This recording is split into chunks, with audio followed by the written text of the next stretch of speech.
My name is Payyazhi Jayashree. I am the Associate Dean Education for the Faculty of Business, and I'm delighted to welcome you all for our 8th Women and Leadership Seminar.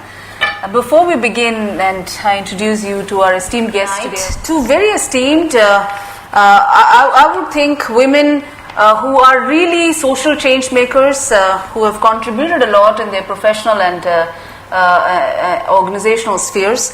To my extreme right is Rita Al Semaani Jansen, who is partner for INCE & Co., which is an international law firm.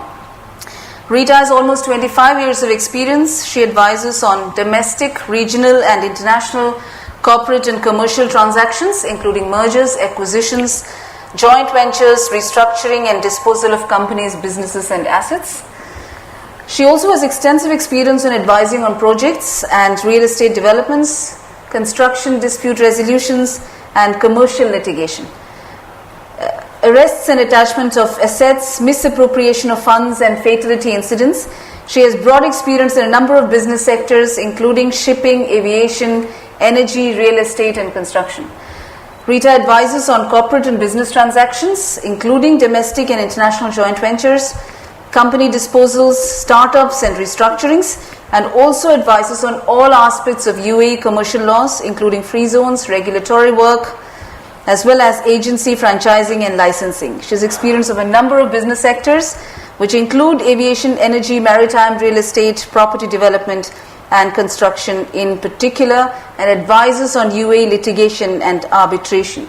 She is based in UAE but covers the greater Middle East region. So, please welcome Rita Al Semaani. Thank you. Therese Sevaldsen, on my right, is the head of human resources at Philips, Middle East and Turkey. Throughout her years at Philips, she has led major HR transformation projects. Her passion, dedication and expertise have placed her as an influential role model at Philips. She is business-oriented, passionate about people, and a strong advocate of women in leadership. In fact, she does quite a lot of work, both of them do a lot of work for women in leadership.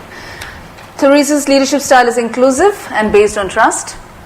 She is an inspirational people manager, provides clear direction, encourages her team to challenge the status quo, leading them to implementing new innovative HR solutions that better serve internal and external customers. So she really walks the walk. Prior to this, she was the head of HR for Schneider Electric in Dubai, a Fortune 500 company covering 2,000 employees across 14 countries and 1 billion EUR revenue. Moreover, before this, she covered a number of business partner roles in SE and other companies in the lighting and high-tech industry. She's also a mother of 2 boys, both of you are. She enjoys balancing her personal life with a very successful, busy career. She enjoys building Lego structures with her boys and watching sci-fi movies. So, welcome to Therese Sevaldsen. Thank you. Now, there was a very real reason why I thought for today's event we should invite Rita and Therese, primarily because when we talk about gender parity at the workplace, it is becoming increasingly important to take a holistic perspective. It is no longer significant to just understand it from an individual's perspective. It is perhaps extremely important to bring an organizational perspective in order to understand how do you bring more and more women into the workplace and keep them there and enable them to reach higher levels within the organizational hierarchy. But at the same time, how do you make it work from a structural level, from a policy level, from a legislative level? It is all good to talk about individual narratives, but at the end of the day, how do you create systemic improvements? Because there are systemic barriers that is evident, and therefore it is fantastic that we could actually get a lawyer who is embedded in the space, who is ensconced in the space of federal legislations and contributing in that area, and at the same time Therese here, who has done a lot of work operationalizing many of these legislations within the context of private sectors. Now, with regard to data, I've got some data here, and we'll keep sharing some data as we go. Companies with more women in senior management outperformed companies with fewer women in senior management with a return on equity of 35% higher and a total shareholder return of 34% higher. That's the data. McKinsey & Company has provided data which shows that the best performance amongst companies were with those which had representation of women on boards. And now UAE has mandated a law which says that there should be more women in boards. So that's a great step forward.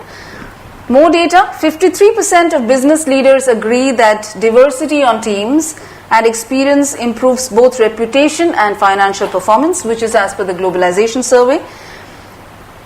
But despite all this data, which obviously shows some really positive correlation there between strong corporate performance and women in leadership roles, we see continued underrepresentation of women in leadership roles. For example, women make up less than 5% of CEOs among the world's largest public listed companies, despite the fact that there has been almost a 50% increase in enrollment in tertiary education. So it is not that they are not getting the, one of the excuses often given was that the reason why there aren't too many women is because there aren't too many women who are qualified enough. But that data is, of course, annihilated, because from what we see, there are a number of qualified women, but over a period of time, there is a leaking pipeline such that although we might be getting more women at the entry level, somewhere they are not reaching higher level positions at the same pace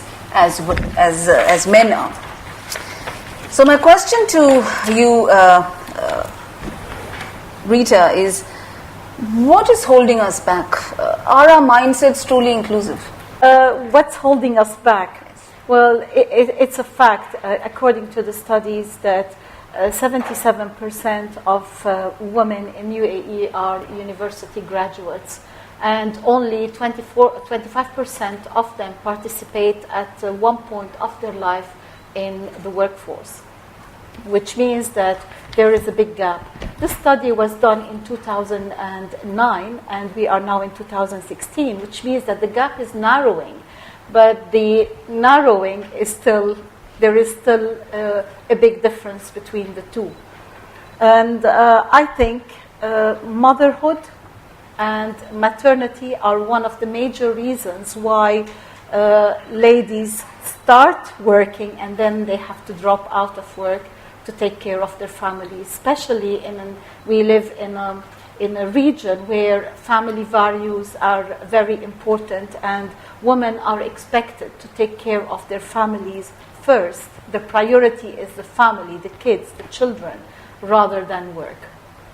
And in one of the studies that was conducted by a university, they have found that the priority for UAE women is to ensure work-life balance.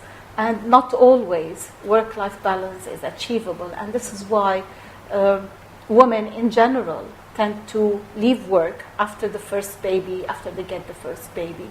And I think that's one of the major factors. What do you think, Therese? I think what my experience is that also on a more global level, the reason we see women fall out is because they are, when we are recruiting, for example, inside in a company and we're looking at our female leaders, what we see is that when we look at who should succeed me, normally I'm a male leader, I look for someone who's looking like me, who acts like me, which means you have a more tendency to choose a man.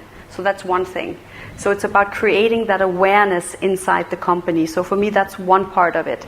The other part of it is the woman. For the women to reach out and raise her hand and saying, I would like to have that challenge. I want to go for it. I dare to do it. To take some of that space, I think, is also not so easy today for women. I think women are, in general terms, we are very,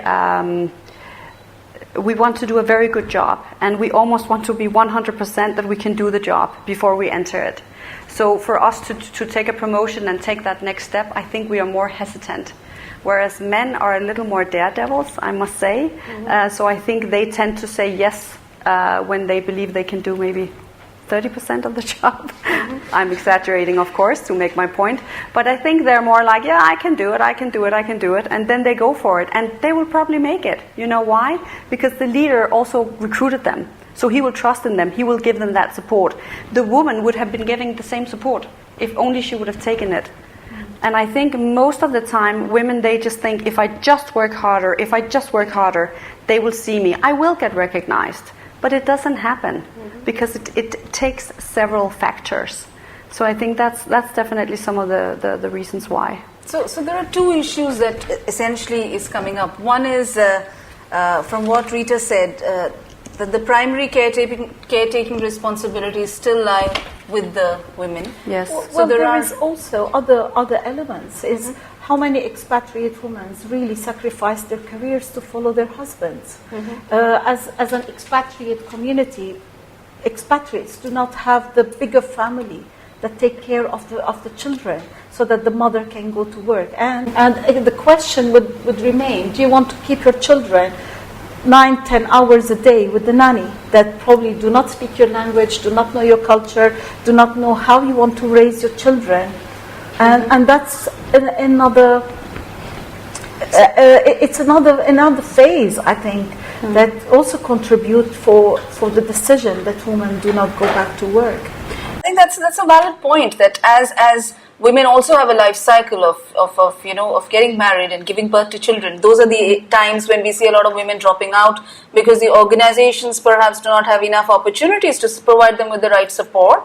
And at the same time, from what Therese is saying, there are also some stereotypes that are operating where we want the in-group versus out-group that you were alluding to, Therese, that, a male leader, and since we are seeing a lot of male leaders, there is at a perceptual level a conceptualization that a male would perhaps be able to do this job much better.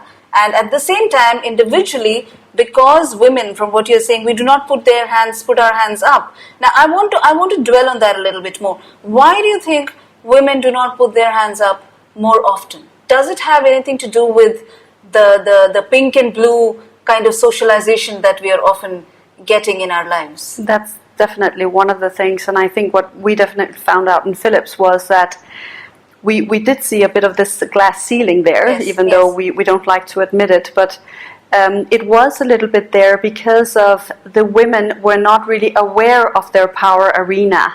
They didn't know who are my supporters, who are my detractors, who can support me into taking that next role. We also found out that the women actually didn't know their own brand. They hadn't mapped out, what are my strengths, what's my unique leadership skills, what can I offer? So they were more hesitant to. We actually taught our female leaders to do an elevator speech. So if you meet a senior leader in the elevator, you have 1 minute to just fire it. So, what am I contributing? What am I doing here? How am I making a difference for this company? So you really need to rehearse that, because I think as women, we do have certain, maybe from the upbringing, you alluded a little bit to it with the pink and the blue room, that to hold yourself back a little bit, to be more polite, to be more, it can seem quite aggressive to come out and do such an elevator speech. So maybe you're not being a good girl if you do that. So I'm trying to categorize a little bit, but I think we saw a little bit about that. And a lot of the women that we taught this, they didn't feel good about it. We had to take a long talk about it, that it's okay to talk about what you're good at. It's okay, and it's needed if you want to reach that next level. So organizational support in your case has helped change some of the agency that is exercised by women. Yes.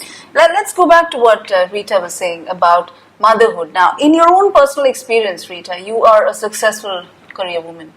Have you experienced any stereotypes and prejudice in your own aspirations in your professional life? The prejudice starts by the other moms at school. Okay. That's the biggest prejudice. Where I, as a mom, as a mother, I feel that I'm always guilty. I don't go to school parties. I don't go to coffee mornings. I don't go to any community events. But but I do go to the teacher conferences when I do go when I feel that this is necessary for my children development, or I need to know something. I definitely do, but I'm not as active, and sometimes this makes me feel I'm discriminated against, because the ladies in the school feel that I work because it's a choice, not a necessity, and therefore I have chosen not to be with my children. I've chosen that I work long hours. I've chosen that work comes first sometimes. I don't like it, but if you're passionate about your work, you cannot say, oh, 5 o'clock, I'm going. I have something, I have to do it. It's my responsibility. At the end of the day, we go back to name and brand and delivery and all this. It's me that I'm delivering my work, which is also very important to me. So I do feel that, and we were talking about it earlier, and I think sometimes other women are harsher on women than men in these circumstances. Yeah. What do you think, Therese? No, I totally agree, and I unfortunately also recognize it. That, sometimes in the school I'm almost looked down at if I don't come in my gym wear and, go straight to the gym after dropping off the children. Like, you're a working mom. I mean, what is this? So yes, you feel a little bit ashamed, but then I have to remind myself that I should not feel ashamed, and and I'm actually a role model to all the little girls I see in the school. Now I have boys, but I think I'm a role model to all the little girls that I see in the school, that you can contribute and you should contribute. We should all be contributing, and it's so important that we do play a role in the market. And it's not only because we should do it, but it's also important for the companies. The companies will thrive so much better if there are women in there. And I think all companies today, they talk about being customer-centric. Sure. Well, look outside, who are the customers? It's 50% women and 50% men. And most of the time you see the women are actually affecting the men to buy a certain color car or whatever. So don't you forget the women's sector out there if you want to be customer-centric. Mm-hmm. So I think it's so important in so many levels that women contribute. So what, essentially what I get from what you're saying is stereotypes or assumptions or about gender binaries as to what men should be doing and women should be doing, and rather women should not be doing, is embedded somewhere in the minds of both men and women. And this has to do potentially with early socialization? I think so. Early socialization, culture, background, education, upbringing. There are many elements which would characterize a person, whether how they think, how they fit into society, and where they stand within that society. So tell me something about, I mean, you both have spoken with you extensively, and you both have very interesting stories, and rather similar. Therese, you were born in and raised in Denmark, and Rita in Lebanon? I was born in Nigeria. Wow, okay, fantastic. So you came to UAE alone many years ago to build your career. I did 25 years ago. I was very, very young.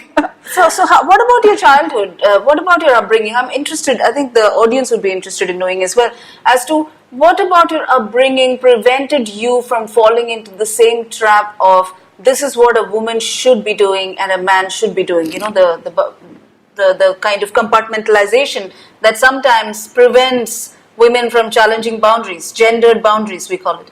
And Rita, I would like to go with you first, and Therese, I'd come to you. Well, I'm very lucky. I was born in a family where there was no distinction between boys and girls, and my father expected that I would be as clever, as good as any boy. There was no distinction whatsoever at all. If I want to go to a party, I think I had more privileges than my brother. I was very lucky that my mother and father both were very open-minded and never felt that there is any kind of discrimination or any kind of gender difference in my family. I think that's very important because I grew up not knowing that there is gender differences in life. Later on, I did know, but as a child, I didn't feel it because whether playing with boys or going to school, it was a mixed school. I never had an opportunity where girls were segregated from boys. And I think that's very important when you grow up with it. You don't even think about it. It's not there to really notice it. It's just you go after it. Therese? Yeah, so I think I was very lucky. I grew up with a Danish father who was very traditional. And I grew up with a Norwegian mom who was very untraditional. So she was and is a very strong woman. And I think she taught us to fight for everything in life and contribute. Do good, but don't be a do-gooder. So, I think they were always proud of me, and in the Danish school system there's no segregation of girls and boys, and I only learned very late that there are differences between boys and girls. So even we had PE together and we would be competing, and I remember Nikolai, he was always number 1 in the 100-meter race and I was always number 2.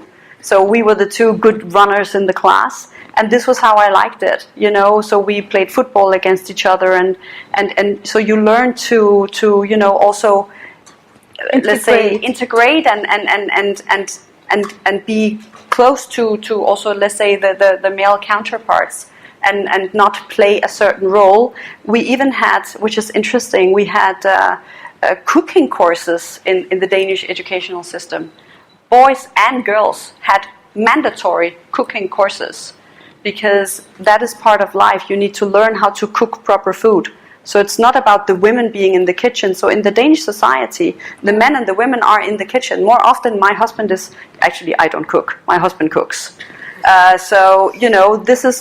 This, and it's very normal. Most of my friends, it's their husbands that they cook. They are in the kitchen. So we play another role. I mean, I like doing dishes or whatever, but so we team up. It's about teaming up. So I think that to grow up with that and have that as part of the society is also enabling women in the workplace, that you have that kind of backup also when you get married and start to have a career. It's a completely different world than what I have met when I came here, with these kind of roles being so divided. I don't see the same teaming up, I must admit, when I drop my kids off at school. Thanks for that. So now this is interesting, because both of you have grown up in environments where you did not really perceive any difference between what a man or a woman can and should or should not do. My next question is, now there is in research, there is often this, and many of you might have experienced it, this finding that if a woman is competent, she does not seem nice enough. And if a woman seems really nice, she's considered less competent. And this is called the double bind. If a woman is assertive, she's often perceived as a little bit more aggressive. If a man is compassionate, he's been seen as, wow, that is fantastic. If a woman is compassionate, that comes with the territory. So these are some of the stereotypes that are so embedded, and I can see a lot of you nodding. So how do you create legitimacy in a society which still is functioning according to these patriarchal roles of what a man and a woman should or should not be? What has been your experience? How have you, because we often say that, all right, there is stereotypes and prejudice at one level, but you yourself said that at the end of the day, it is our responsibility to create that career capital, we call it, the credibility that is needed for us to succeed in our careers. And here we have all these mental assumptions, because we are not really a clean slate. As we all know, all of us come with these conditioned minds as to what should be the case. So how have you gone about creating career legitimacy within your own contexts? Perhaps in a male-dominated space, Rita, you might be experiencing that. In your case, in divergent spaces that you have occupied. Rita, I'd like to go with you first. Yeah. When I came to, let me tell you my story in the UAE. I think it's interesting. I came here in 92, and in 92, Dubai was not the same. It was like a small town. Most of the people knew each other. And I was lucky to work with good people who embraced me and took me in. I did have difficulties with some colleagues who thought that I would be threatening them or taking their jobs away. But it's, I think that showing your own true color, being persistent, being professional, having the will, being determined that you want to do something out of that opportunity, no matter what is the opportunity. Whether you're a lawyer or a career woman or a mother at home, you have the greatest and the hardest job to do, because you're bringing up your children. You're bringing your most important capital is your children. So I think all these elements together are all important to keep the perseverance and to keep the hard work and to be focused. What do you want to achieve? What I wanted to achieve at the time? I wanted to be successful. I wanted to succeed on my own. I wanted to have a statement for myself, not for other people, just to say that I can do it. It was hard being here by myself, no relatives. I met some friends, but as I went along. But initially, I was by myself, and it's a challenge between me and me to say I can do it. And I think if every person has that willpower and passion to succeed, they will succeed, no matter what they do. It doesn't matter what you do. Do it with love, you will succeed. Do it with determination, you will succeed. That's what I think. Mm-hmm. Yeah, I couldn't agree more. So I think at least that's what has made sure that I had my space. Mm-hmm. It's my passion, what I do. I think I'm one of the lucky persons here that I actually do my hobby. So to work with people and to see people grow.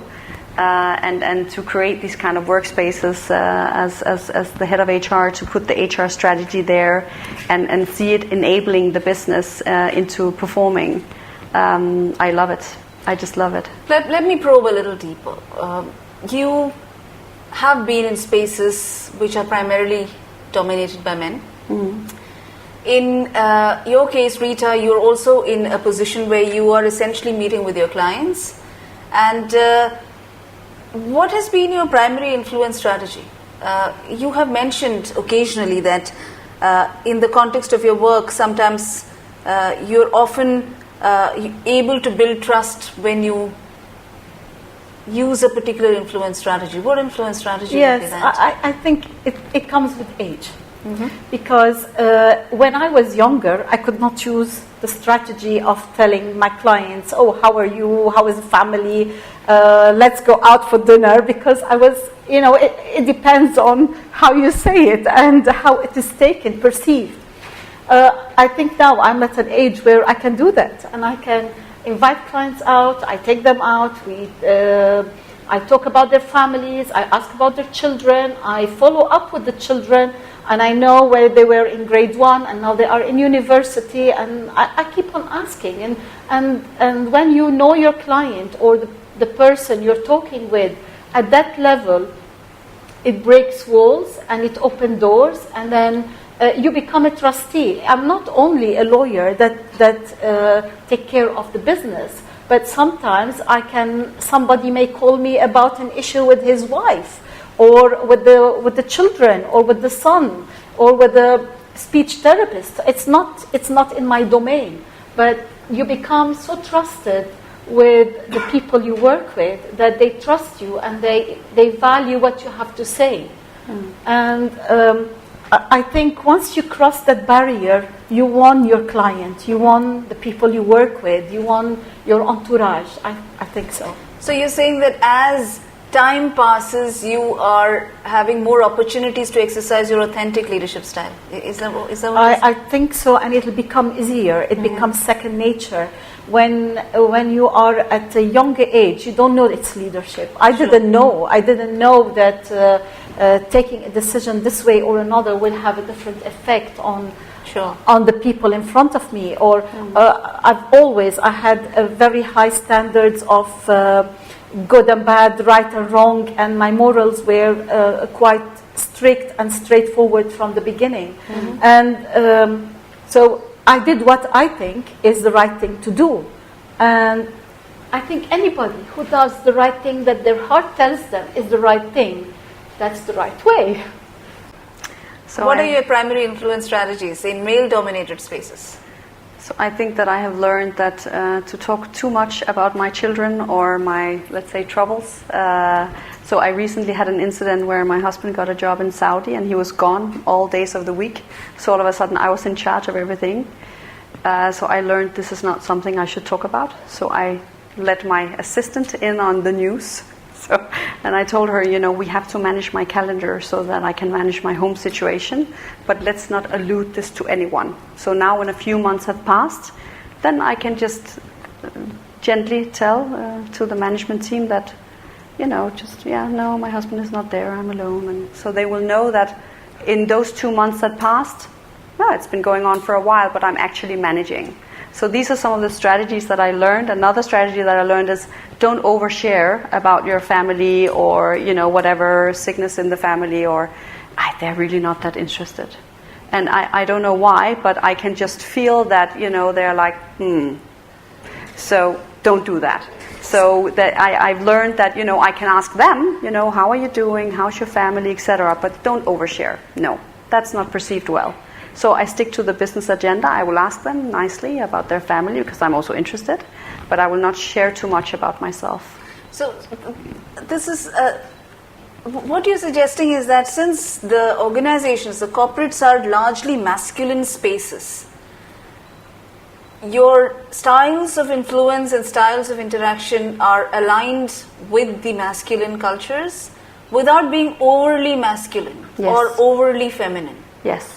Is that because that's what is the theme that is coming, that in Rita's case, she said that over a period of time I built a trust with my clients so that they know what I stand for and they understand my credibility, and the fact that I bring in that relationship orientation into that transaction is adding value to make that relationship with the client stronger.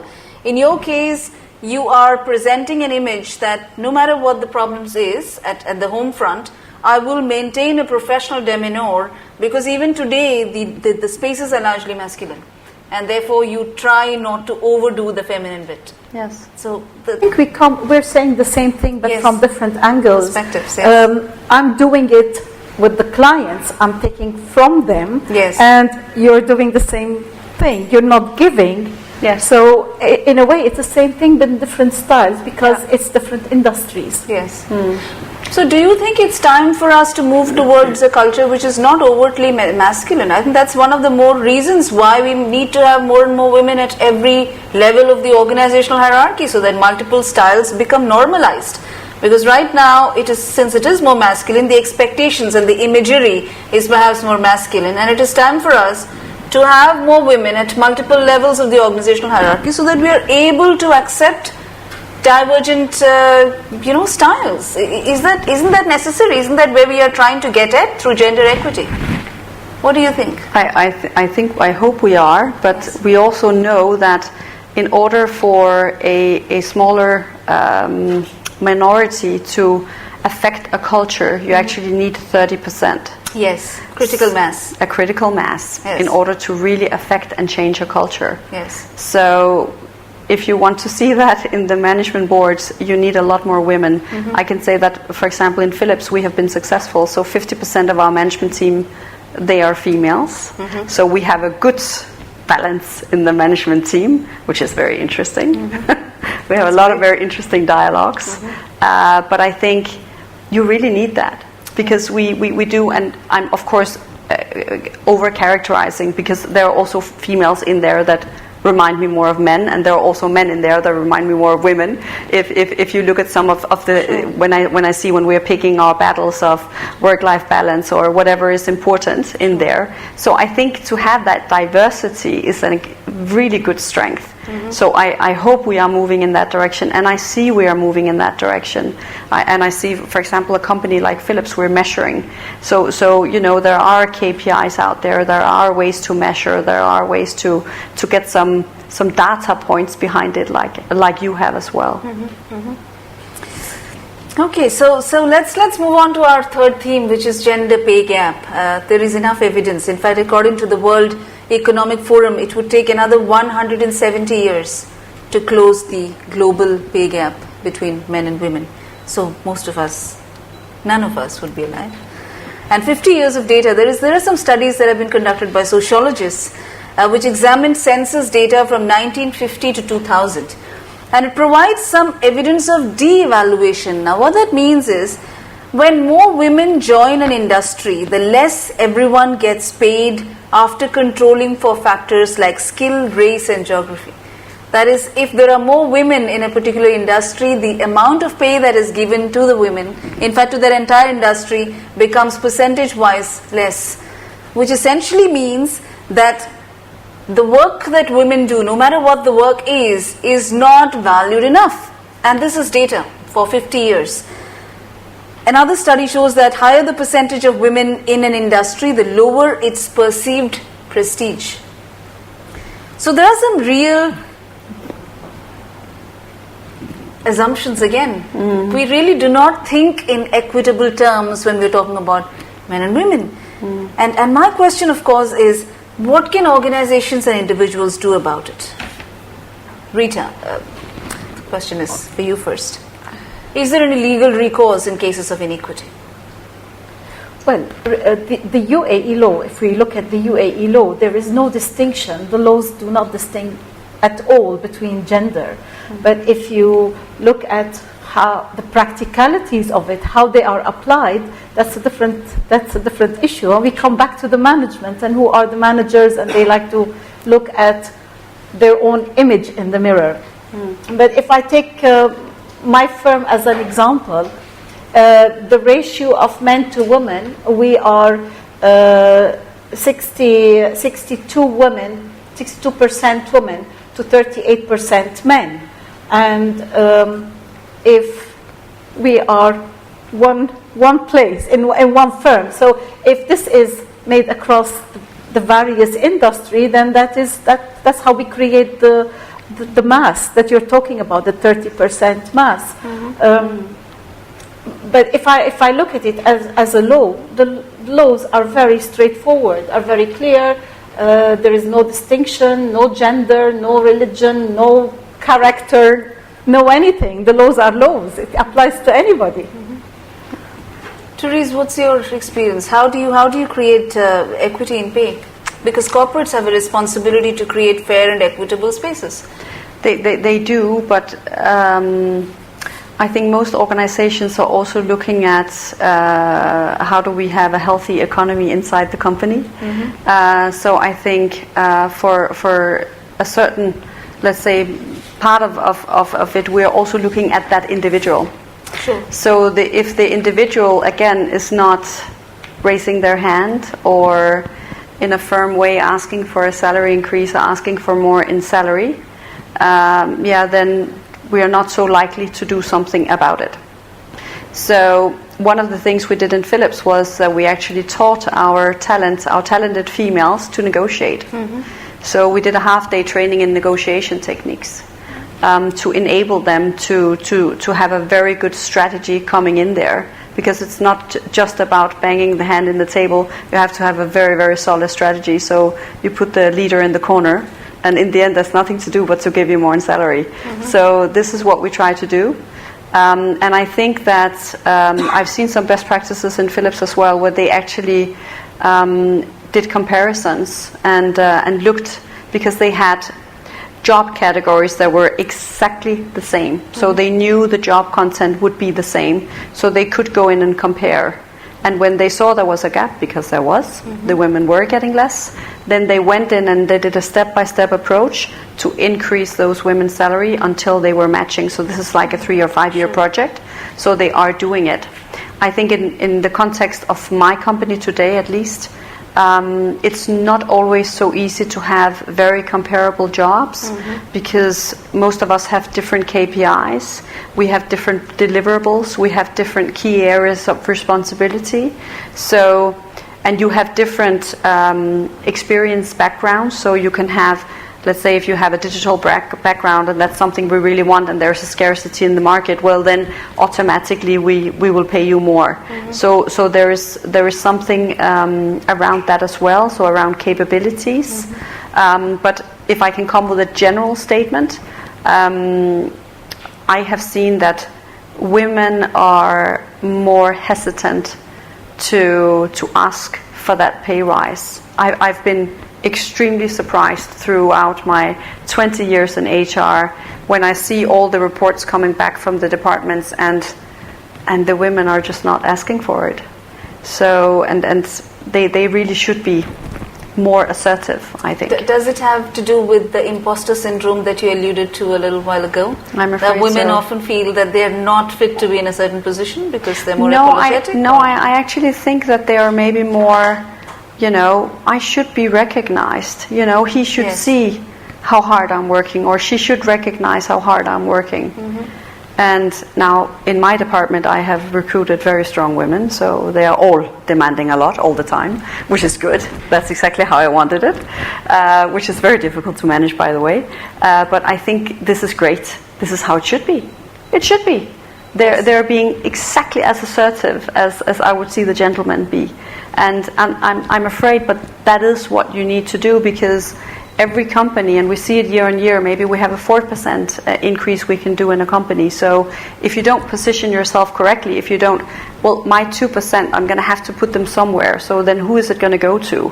Well, then probably the one that screams the loudest or has the best arguments. That's where the money is going to flow. So, I tend to really look at the women and ask them to be more assertive and have more arguments to where did they stretch themselves, what is it that they came in with, and do a little bit of research yourself as well. Sure. Try to find out, what does Hay say, what does Mercer say, what are they paying in the market. Try to get a bit of data around it as well. That's a very important point. I think what you're trying to say is that women have a responsibility to position themselves in ways that they sound more credible when they're negotiating for their salary. And so would you say that it is important for them to take ownership of their career? Isn't that what you're saying? That somewhere they have to start taking ownership. It's not about others recognizing them. It's about recognizing my own competencies and positioning myself. Yes, absolutely. Absolutely. Do you think it will work? Well, the way it works with us, we go by PQE, how many years you've been qualified. So PQE 1, 2, 3, 4, we have a level. We set a level for every PQE, and it doesn't matter whether you're a man or a woman.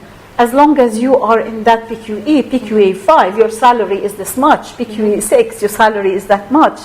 So we don't have to, or women do not have to go through the agony of fighting for their salaries, because we have a parameter and it's fixed. It's fixed up to a level where they become senior associates, and that's where it can vary between one person and another with respect of the clientele, how much they bring, how much they contribute to the awareness, to the brand, to many other elements before they become partners. And there is also some evidence that when women negotiate, it sometimes backfires, because women again are not expected to be assertive enough. So, I don't know, in your case, Therese, you are belonging to an organization and you yourself are an HR head, which essentially means you are in that leadership position where you're creating a space which is more inclusive. But what if there is somebody in the audience who does not belong to an organization that is so progressive, and we were talking about this with regard to the organizational culture. Now, how would a woman in that kind of a context go about creating equity for herself? What would be the strategy that she can employ, even from a legislative angle, if she feels that there is discrimination? Well, if I want to take the whole case law that I'm aware of, I cannot say what I'm not aware of, but I have not seen any case law where one person have sued their company on discrimination basis. So I do not know. Okay. And the cost of litigation, the time it takes, the benefits that you would get, and if you were on a career path, if you're a professional, if this happens to me, I will have to think 10 times before I bring a case against my company to see whether will I find a job in another firm that would take me after I've sued my company.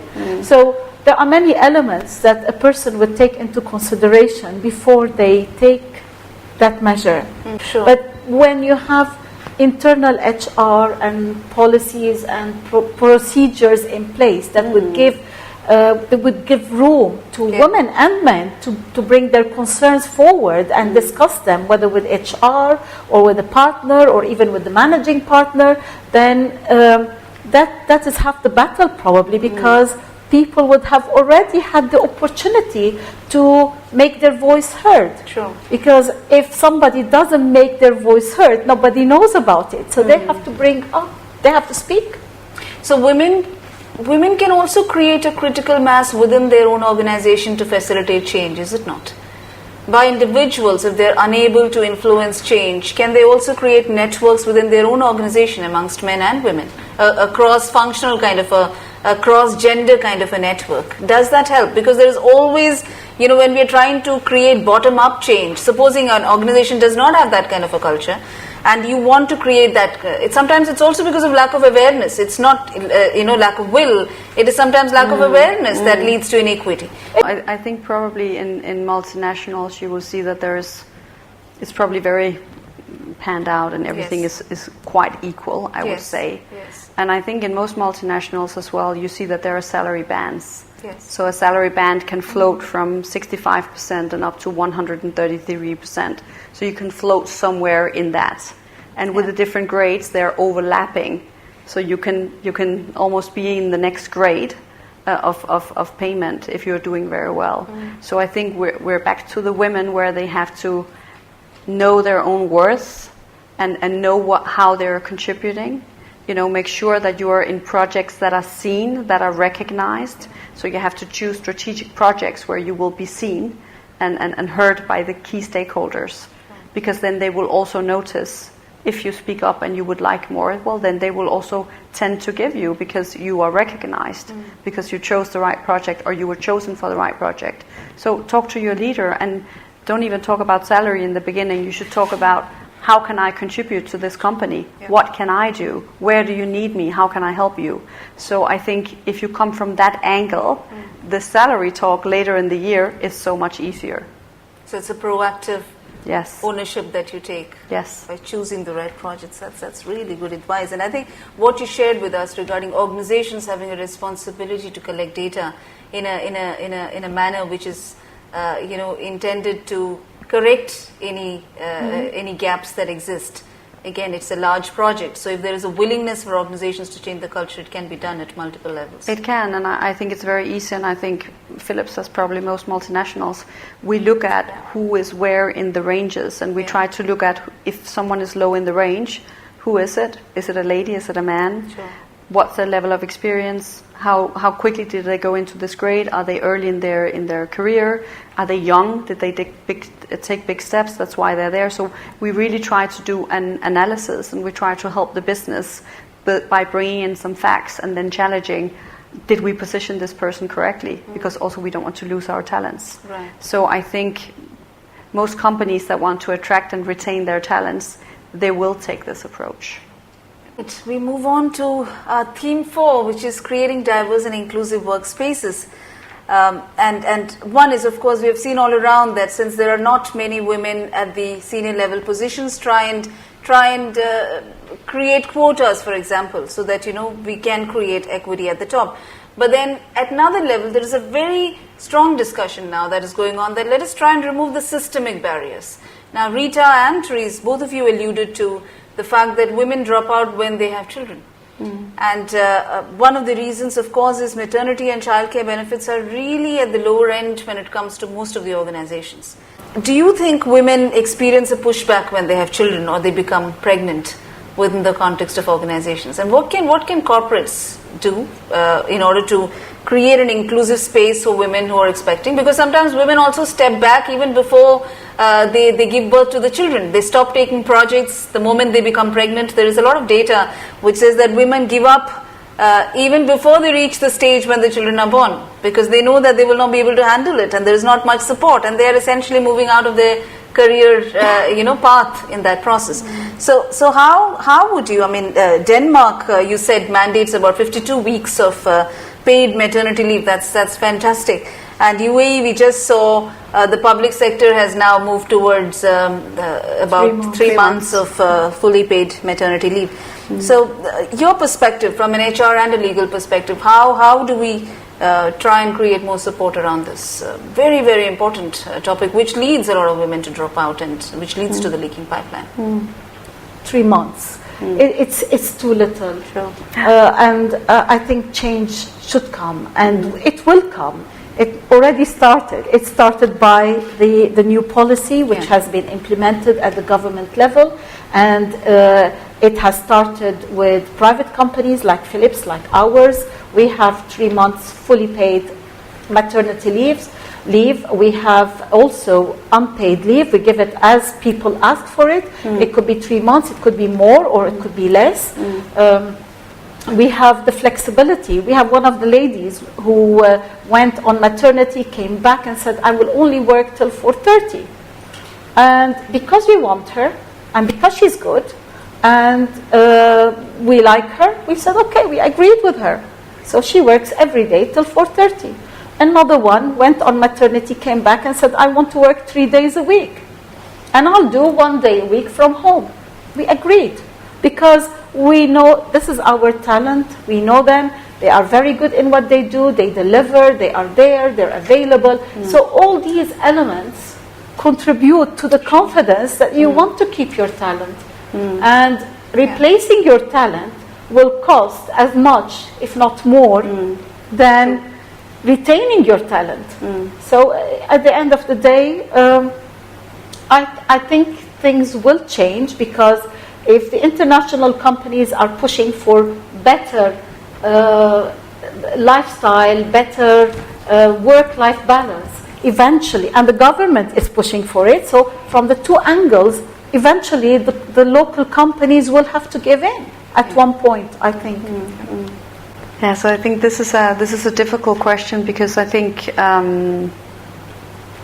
it can very easily be a showstopper if you become pregnant, or if you want to go on maternity leave. And I think we even see that in mature countries, that now that person is pregnant, and then when they come back, then immediately the manager looks at the watch and thinking, okay, so in 2 years you're going to be back here, because everyone gets their children every 3 years. So then how often will you now come back? So I think also depending on the company, how big is the company? If it's a smaller company, you are more fragile if someone leaves. If you're in a big multinational and you have a lot of employees, it's not such a big deal, right? So I think also on the company size, it can really make or break a company if it's a very small family-owned company. So I think those are, of course, the things we have to take into consideration. With that said, I think that we as a society and we as corporations, we must support the women. And I think having a 3 months maternity leave like our companies do is very important, and also to allow that flexibility after to take an additional 3 or 4 months leave to be there for your family, because there is one thing that is certain, that if you force the woman to come back, you can force the woman to be at the work, but you cannot force her to be fully dedicated with her mind and her soul. And bring the passion there, because her heart will be somewhere else. So I think that I can really not advise. So I think that's important that companies think about that. So how did you make it work for you? Maybe I can add here, and this is where flexibility of work is important, where a mother can work from home, or even work 5 hours a day. So she is not completely alienated from work, but at least she have that flexibility that she can log in and do her work and she is at home, or work part-time, or choose which days she wants to work. Maybe it's the father who is staying with the kid for few days during paternity or whatever. So that flexibility also is very important to encourage. It's cultural. Imagine you're saying this to someone from our region here. Yes. They would expect that it's the mother. It's the mother's job. It's not the father's job. It's the mother. So it depends. Where someone from Denmark is expected to do it. Somebody from the Netherlands is expected that he's going to go and clean the windows and wash the house and wash the toilets. Well, here in our region, it's impossible. You will not find the husband who would do that. So the cultural, the upbringing, the society in which you live in, the division of work in the society where you live in, I think all play a role in developing the person later on. And I think that, now I can't remember if it was Harvard who recently shared a study where they have studied a number of families and they studied paternity leave. Yes. So they realized that by giving men more paternity leave, their women had better careers following. And they were trying to find out, why is this? What turned out was that in the family, when things were cooking or something was happening, the men would also take over, because during the paternity leave they had gone and taken that responsibility, so they were co-owning the family and taking care of the children in the house. So the whole household became like a co-owning project and not belonging to the woman only, and therefore her career were progressing.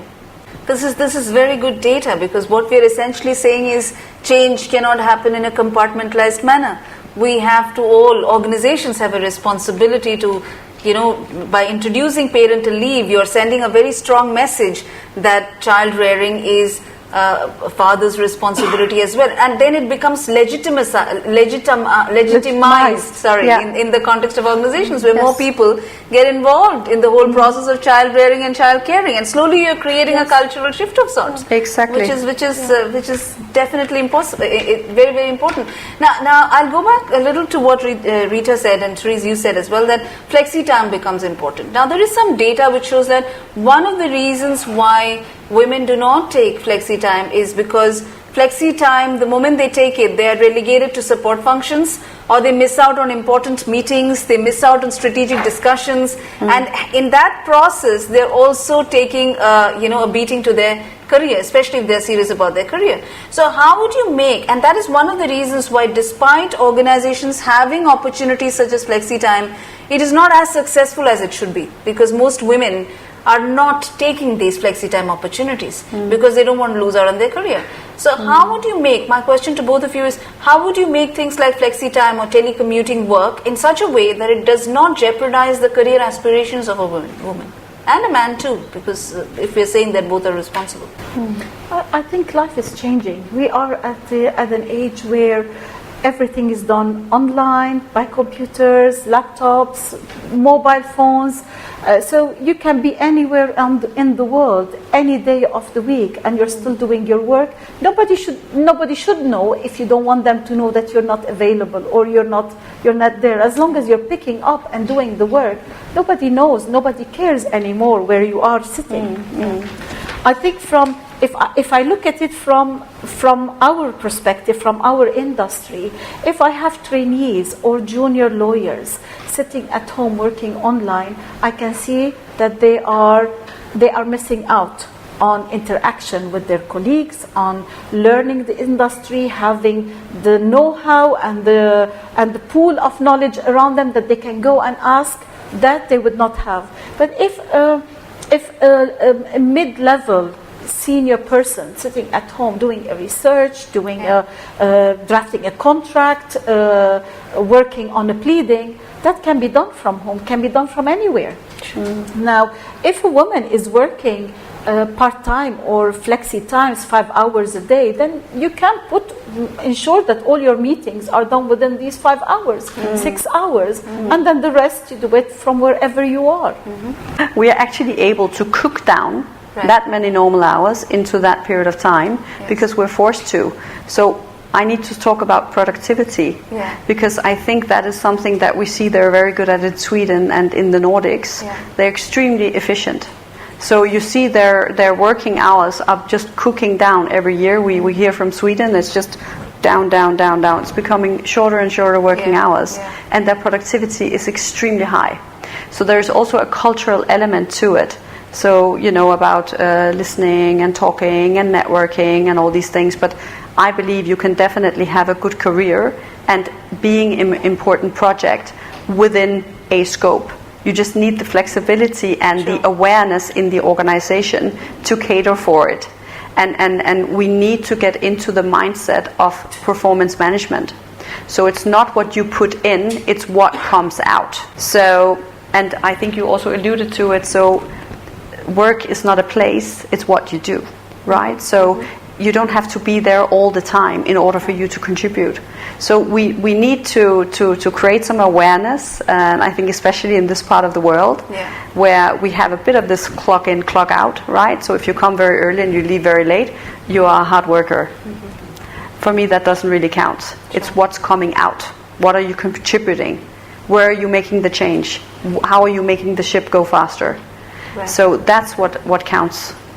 Well, I don't know how you account for the productivity of your employees, but in our case, we have hours. We have so many hours that we have to fill. So if I stay in the office for 15 hours, I have to account for 15 hours. If I do 5 hours, I account for the 5 hours. So therefore, everything is measured. Everything is available for you to tailor-make according to what you want of it. Now, I can see a mom or a dad who wants to work 5 hours a day, 3 days a week, probably is deferring their progression in their career for a little bit. Maybe because they want to have all the children in 3-4 years span of time, and then get them ready, get them up, and then they go back to their career path, because then they would not have missed. Because once they stay at home for few years, then it will be more difficult for them to go back into the industry that they were in. I would believe.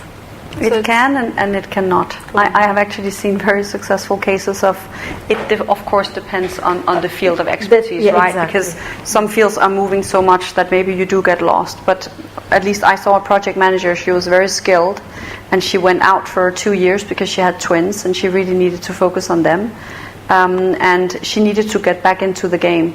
And I recognized immediately just her spirit, and I thought this is going to be great. So I said, just come in and start. And she was a rising talent, and she flew. I mean, she was amazing, and that despite she was out for 2 years. So I've seen it work. You can go out and come back again and be very productive. So you're talking about flexible performance management practices, and at the same time, when you said that if there are 6 hours, then make sure that all your meetings are in those 6 hours, which means the women who are opting to take out flexi time might also have to again take ownership of what they want to be part of and make it known. And organizations might also want to give that autonomy to the women who are taking these options to voice what their career requirements are and how do they progress within their own career. So somewhere again, it all comes down to ownership of individuals and the sense of agency that they exercise, along with organizational responsibilities. And some companies are ready for it, and others are not. Yes. And that's where we are. Yes, I think a great influence in this is the cost element. So the visa cost, the employment cost, the labor card, all the costs associated with employing someone for 4 hours, 5 hours a day play a role. Sure. But if that someone is a talent like the people we had, and we had to concede with and give them what they want because we really want them, then that's a different story. But if somebody is coming to you you haven't worked with, you don't know them, and say, I only want to do 4 hours a day or 5 hours a day. And you would think, well, my cost is the same. Yes, I'll save on the salary, but basically my other cost, the space, computer, secretary, all the cost of a person sitting on their desk, electricity, water, everything that comes with it is the same, whether you do 4 hours, 5 hours, or you're doing your 8 hours, 9 hours. So unless there are means to reduce the cost and influence employers to attract them to this concept, I think it will be a difficult sell to the employer. And from what you said, Therese, this opportunity for part-time visa, if we could have something like that, then perhaps there is a greater opportunity for organizations to do or to hire people on a part-time, if it's possible at all. We're still working on it, so we really don't know whether that is possible, right? Now, Therese, your company, Philips, has made a conscious effort to create the pipeline. Many a time it is said that people don't reach the top because there is no pipeline, but in your case, it's a 50% spread, which is fantastic. That is best practice within the context of organizations, a 50% spread of men and women at every level of the organizational hierarchy. How did you make it work? So what we did was, of course, we've had the Next Gen Women. So this is like a program that we have created around the women in order to help them to position themselves. Then what we have also done in all our succession plannings, where we're looking at where everyone is situated, we try to mark the women in the succession plan so that we can see where they are. And another thing we did was that when we are recruiting women in leadership positions, we are demanding from our talent acquisition, so from our recruitment department, that they have women in the pipeline. So we would like to see in the top 3 candidates that there should be a woman in there, so that the leaders also has something to choose from. We also create awareness sessions for hiring managers. So we tell them that, remember, you have to have a diverse team. So do you have that today? So how many nationalities do you have? What's the age groups? What's the gender diversity? So we try to look at that. So when they do their next recruitment, they can do that conscious choice and make sure that, wait a minute, I actually don't have enough women, or I don't have enough Arabs, or I don't have enough. So they can kind of make that decision so they have a diverse team in place. Before we wind up, my last theme for the day is leadership capacity development. What's your conceptualization of leadership and how does it play out in practice? What do you think leadership is? Leadership is you, is a person, I would say. The laws and the processes, the procedures are all there to help, direct. But at the end of the day, it's in the person. It's you make your own destiny. Malala, despite the issues in Pakistan, despite everything, she still went to school. And she continued the voice of the girls in Pakistan who have no other voice. Mother Teresa, despite everything, despite no laws, no social standing, she decided that she wants to take care of the underprivileged, and she did it. Nobody told her to do it. The laws are not there to tell you to do or not to do. It's what you want to do and what you decide to do. Florence Nightingale decided that she wants to proceed with the healthcare system. When there was a war, there were no women that were nurses. She was the first nurse. So there are many examples in history. It just takes you.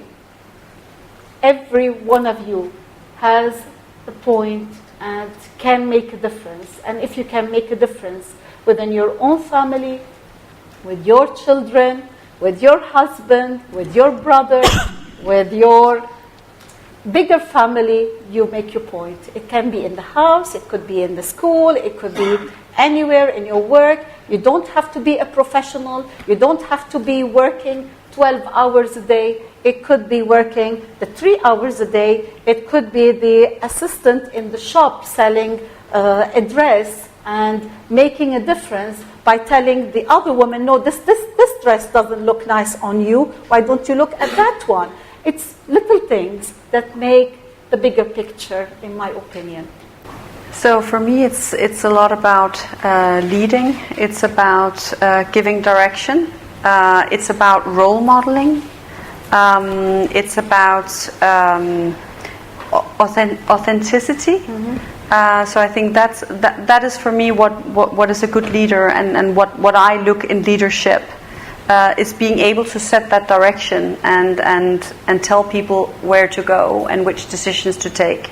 And I think there's also something about being informed. I think as well with leadership, it's whatever you do it with your own passion, with your own way, and do you have to persevere.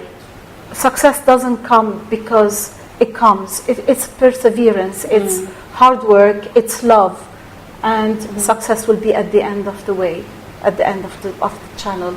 And you never stop learning. It's a process. No matter what you do, every day there is something new to learn. And as long as a person is open, I think, to learning and is open to listen, more than learning and more than speaking, I think that's a way, that's a path. And in your own ways, how have you paid it forward? What is the role that you have played in leadership capacity development? And what can organizations do to build leadership capacity when, for example, young graduates join an organization? Many a time, women, there is data again to show that one of the reasons why they are not able to grow into the C-suites, the top level, is because they do not have a cross-functional understanding. They do not have a strategic understanding of the business, because the projects that they have been given are not really at the strategic level. So how would you create leadership for a woman, for example, who is reticent to put her hand up, for a woman who has never been socialized in a manner where she thinks it's right to say that I have done something? For example, if somebody is coming from a culture where positioning oneself in an assertive manner might not really be accepted in that culture. So, and all those women, if they're entering into your workspace, what would you do from an organizational point of view to enable the development of their own capacity and competency, so they become better negotiators, more assertive as they grow, more able to position themselves, etc.? Would you like to go train first? them, develop them, show them, tell them, and hold their hands until you find that they are ready to go on their own. You cannot hold people's hand forever, but Sure.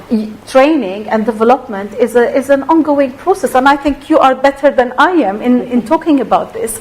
But you never stop. You never stop. You should not stop, because once you stop, that's the end of your career. I think training and development as much as you can. So I coach wherever I can. I speak up. I do speaks in schools to young graduates. I do as many panels as I can. I do podcasts. So I try to spread the word wherever I can. Sure. I talk about it inside the company as well. I try to encourage the women with the tricks and the tools that I know that I can. I'm not afraid to share how I became successful, and then they can choose to copy it or not, but also they should embrace their own unique leadership style.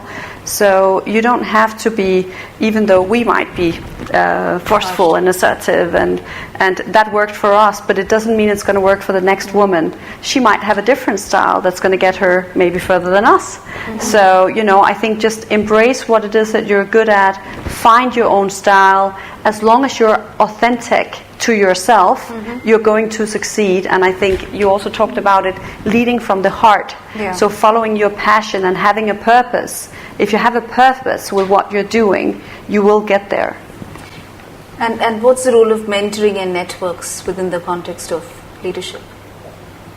Have they played an important role in your own life? How would you, some last words on how can people go about developing networks or developing a mentor-prodigy kind of a relationship if within the organization they don't have mentors? Well, then you'll have to, or you try to seek mentors from outside. The mentor doesn't have to be your boss. It is not always your mentor. Your mentor could be the person who you trust, who you respect, who you look up to. The person could be your role model, that you trust in what they say to you. And that mentor may not also be in your industry. It could be somebody from a different industry and may see things from a different perspective. So Theresa's here is seeing things from a different perspective than I see it.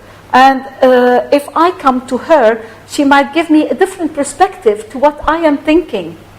And this interaction, this mentoring between whether my boss or my friend or somebody I trust, I think this is what mentoring is. And there are some professional companies, individuals, people who, when I do not have enough talent to mentor myself or mentor somebody else, there are people who are specialized in certain industries that can mentor, that can coach, that can show you the way you behave or sit, or even in a presentation, how you do a presentation, and how you speak, and how you stand, and what you dress. You know, there are many ways of mentoring: fashion mentoring, speaking mentoring.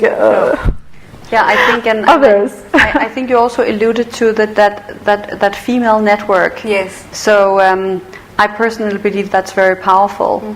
That you have a group of women that you can trust and share with and practice your elevator speech or whatever it might be, but learn from them. Learn how they did it. How did they find their unique leadership style? What are they doing? What are they struggling with? Because I think as soon as you find out you're not alone, that is very, very powerful. And I can tell you, I link with a lot of women in my company, and I'm also in the Women Network. I'm also in the Inclusion and Diversity Committee. So I try to get myself in there where things matter and where I think I can make a difference, and where I can also learn, because it's also about keep learning about what you can do and what can you become better at.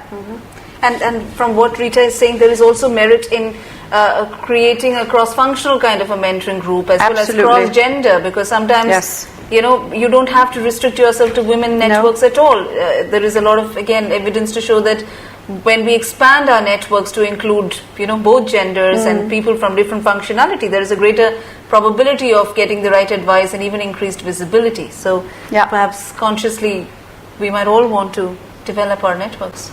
Absolutely. Network is super important. Greater knowledge, greater interaction between nationalities, between religions, between different backgrounds, and they all fall in your pot. And then you decide which ones you want to take out of them, and you may take the best in everything, and then you become the best in what you do. So Rita and Therese, any last words before I open the floor for questions? Well, I brought this, and I'm really excited about it, and I really want to share it with you.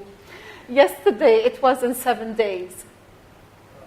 And it's about a girl who is 18 years old, started a school for 25 pupils between the age of 4 and 8. And as you can see, they live in a mountain. They live in holes, in grottos. And what I want to say to you, that this lady, although the article is not about her, is about the mountain, but this lady is a leader in her own right. By taking leadership and opening a school in a place where you cannot imagine there would be a school, in these harsh conditions, she's a leader. And this is, again, to emphasize that a leader doesn't need boundaries, can work in the worst situations, can be anywhere, everywhere, anytime. So I encourage you all to be the leaders in your own lives and take authority, responsibility, and be willing to change. As this lovely lady, who is called, I'll tell you her name. Sure. Freshta Ahmadi. So I'm happy to share this with you if you like. It's a very nice article. Fantastic. Yeah, so I think all that I want to share, except for everything that we've already said, is I think 2 things probably that I want everyone to go away with is networking, and that doesn't matter if you're a man or a woman. Networking is crucial if you want to progress in your career. So despite the fact that our multinationals, we have all our succession plans, etc., but there is a lot still resting with networking. So there is still the sentence of who do you know. So that's important. The second thing is authentic leadership. I think that's very important. Be true to yourself and don't try to copy anyone else. You are unique and you can get there with your own uniqueness. So embrace that and go for it. Thank you.